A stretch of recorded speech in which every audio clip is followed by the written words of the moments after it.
Assalamualaikum warahmatullahi wabarakatuh. Innal hamdalillah nahmaduhu wa nasta'inuhu wa nastaghfiruh wa na'udzu billahi min syururi anfusina wa min sayyiati a'malina. May yahdihillahu fala mudilla lahu wa may yudlilhu fala hadiya lahu. Asyhadu an la ilaha illallah wahdahu la syarika lahu wa asyhadu anna Muhammadan abduhu wa rasuluhu la nabiyya ba'dah. La nabiyya ba'dah. Anak-anakku yang Bapak banggakan, pada pelajaran-pelajaran yang lalu kita telah melihat baik dari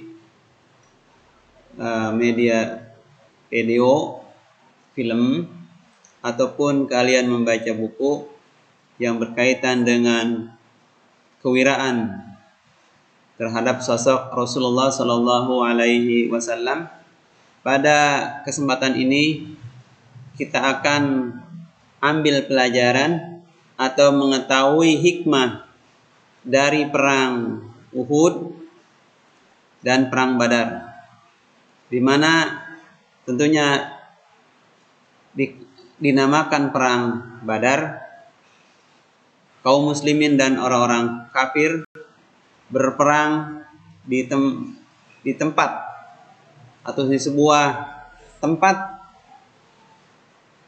di sebuah lembah yang bernama Badar atau Kampung Badar, sehingga terkenal dengan perang Badar.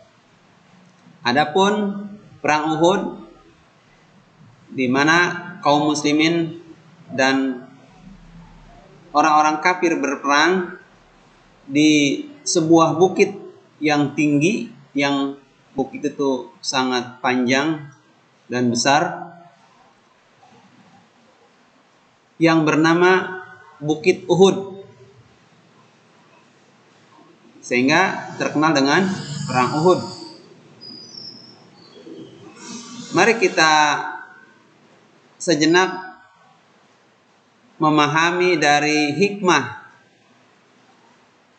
yang diambil dari peristiwa perang Badar dan perang Uhud. Yang pertama adalah Rasulullah adalah sosok pemimpin yang pemberani dan tegas, ahli strategi perang dan bijaksana.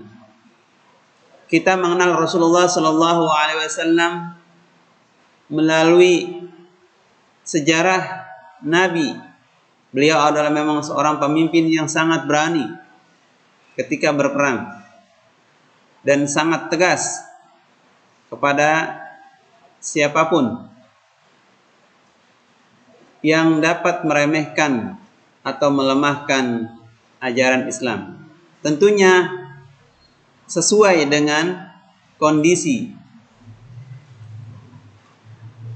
Dan seorang yang ahli strategi dalam berperang, sehingga setiap peperangan selalu berada di depan.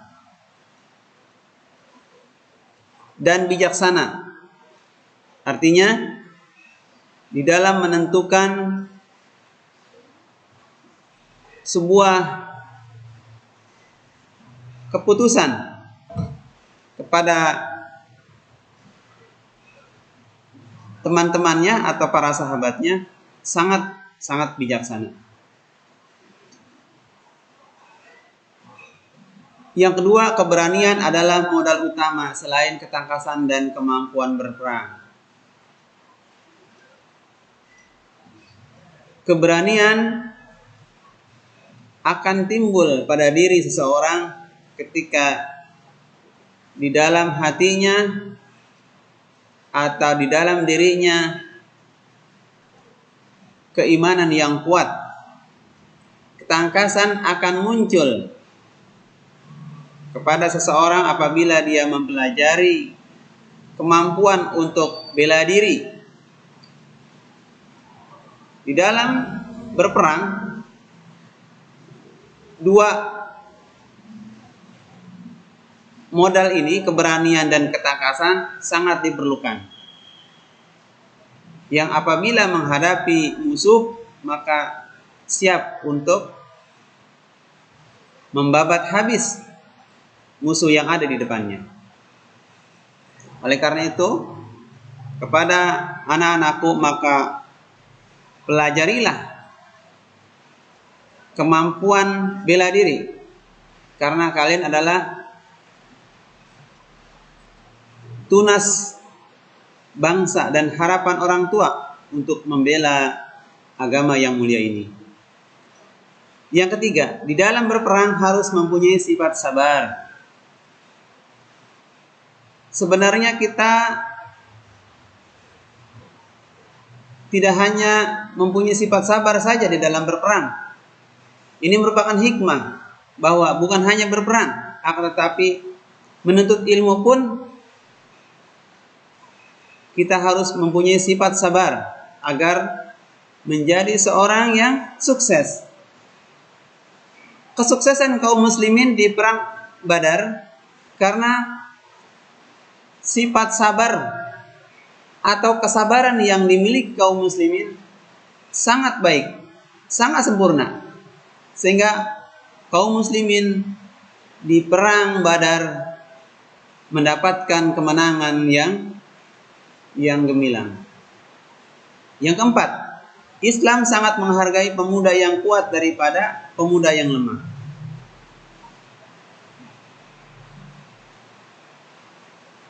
Rasulullah Shallallahu Alaihi Wasallam sangat memberi atau sangat memuliakan pemuda yang kuat, pemuda yang siap tampil di depan untuk membela agama Allah. Karena dengan pemuda yang kuat ini akan didapatkan kemenangan. Sedangkan pemuda yang lemah atau pemudi yang lemah, maka akan timbul dari dirinya tidak mau berperang atau meninggalkan apa yang dibutuhkan oleh kaum muslimin. Yang selanjutnya, yang kelima, mengikuti sunnah Rasul adalah sebuah kemenangan, sedangkan yang meninggalkannya merupakan kerugian yang nyata. Anak-anakku yang Bapak banggakan, ketika Rasulullah Shallallahu Alaihi Wasallam memberitahukan kepada kaum muslimin di dalam perang Uhud agar tidak turun sebelum ada perintah dari beliau,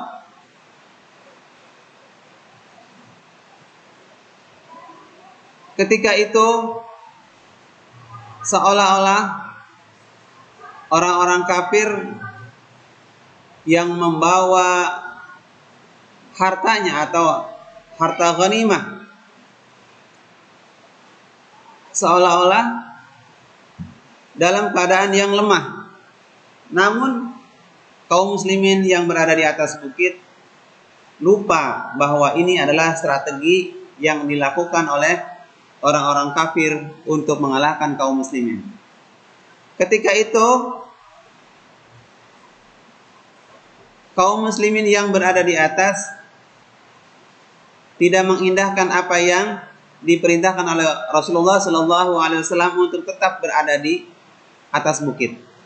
Namun karena banyak di antara mereka yang merasa kuat, kemudian sebagian mereka turun untuk berperang dan mengambil harta ghanimah. Namun pada saat mereka tidak mengikuti sunnah nabinya, Rasulullah Sallallahu Alaihi Wasallam, akhirnya 70 orang mendapatkan syahid. 70 orang gugur di perang Uhud. Nah, inilah salah satu pelajaran atau hikmah yang dapat diambil dari kekalahan kaum muslimin. Yang terakhir, Allah akan menunjukkan siapa yang benar-benar beriman dan siapa yang benar-benar munafik. Dalam perang Uhud, kaum muslimin mengalami kekalahan.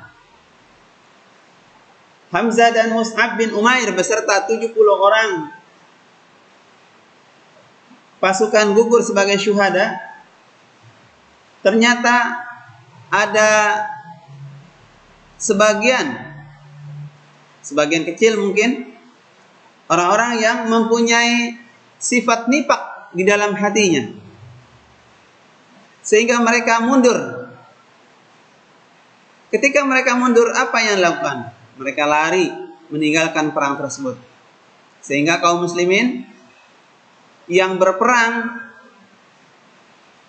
tidak maksimal atau dalam jumlah yang sangat kecil, karena sebagian lari, sebagian berperang. Maka yang berperang itulah 70 orang itulah yang mendapatkan pahala syahidnya. Sedangkan yang meninggalkannya atau lari di dalam peperangan, mereka lah yang mendapat gelar orang-orang munafik. Sedangkan orang-orang munafik sangat sulit untuk diketahui, kecuali Allah Subhanahu wa taala yang mengetahui di mana dia munafik atau di mana dia betul-betul beriman kepada Allah Azza wa Jalla. Sehingga ketika perang terjadi, maka ketahuan siapa yang benar-benar beriman dan siapa yang benar-benar munafik. Mungkin inilah pelajaran yang dapat kita ambil dari kedua perang Badar dan perang Uhud. Mari kita tutup dengan doa kafaratul majlis.